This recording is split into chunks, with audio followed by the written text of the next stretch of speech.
Hi friends, మన రాయదుర్గం నుండి గోన్బాయి గ్రామానికి వచ్చినాను. ఇక్కడ కొండ మీద అజ్జతాత చాలా ఇక్కడ పూజలు జరుగుతుంటాయి. ఇక్కడ 12 ఏళ్ళ నుంచి ప్రత్యేక పూజలు జరుగుతుంటాయి. ఇక్కడ పీఠాధిపతి ఈ స్వామి ఇక్కడ అలాగే సోమవారము, గురువారము, అలాగే అమావాస్య రోజు, పుణ్యం రోజు ఇక్కడ ప్రత్యేక పూజలు కూడా జరుగుతుంటాయి. మహిళకు కూడా దేవుడు వస్తుంటాడు అజ్జతాత ఈ స్వామికి. ఇక్కడ ఎవరైనా భక్తాదులు ఉంటే ఇక్కడ వచ్చి అందరూ తీర్థ ప్రసాదం పొంది ఇక్కడ పడుకొనడానికి, అలాగే నైట్ టైం భోజనాలు కూడా ఇక్కడ ఫ్రీగా ఉంటుంది ఫ్రెండ్స్. దేవుని ప్రసాదము ప్రతి ఒక్కరు ఎక్కడ ఉన్నా అందుబాటులో మీకు ఈ స్వామివారిది నంబరు వీడియోలో లింక్లో పెట్టింటాను. ప్రతి ఒక్కరు వచ్చి ఇక్కడ స్వామివారిని దర్శించుకోనండి. మీకు కోరిన కోరికలు ఖచ్చితంగా తీరుస్తాడు తాత. నాకు ఆ నమ్మకం ఉంది కాబట్టి మీ ఎక్కడెక్కడో వెళ్ళి లక్షల కొద్దీ పాడు చేసుకొని మీరు ఇబ్బంది పడుతుంటారు. ఇక్కడ స్వామి ఏమి ఇచ్చుకున్నాడు.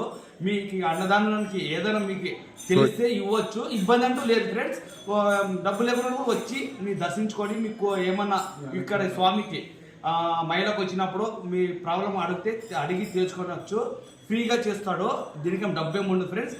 ఉన్నట్ల వాళ్ళు ఏమన్నా సాయం చేయవచ్చు ఇక్కడ, ఎందుకంటే అన్నదానం ఉంటుంది. ఇది అందరూ మనస్ఫూర్తిగా వినవలసిందే కోరుతున్నాం. ఈ వీడియో విన్న దానికే అలాగే దేవుడు 100 ఏళ్ళు సుఖ సంతోషాలతో ఆరోగ్యాలతో ఇస్తాడని నేను మనస్ఫూర్తిగా కోరుతున్నాం. అలాగే సోమవారము అట్లే గురువారము, అమావాస్య, అలా పుణ్యం రోజు భజన కూడా ఉంటుంది ఫ్రెండ్స్. ఇక్కడ ఇది భజన కార్యక్రమం ఉంటుంది. ప్రతి ఒక్కరు ఈ వీడియో చూసిన వాళ్ళు అందరూ గమనించవలసిందే కోరుతున్నాం. కొద్దిగా ఏమైనా మిస్టేక్లు జరిగింటే శ్రమించవలసిందే కోరుతున్నాం. ఓకే.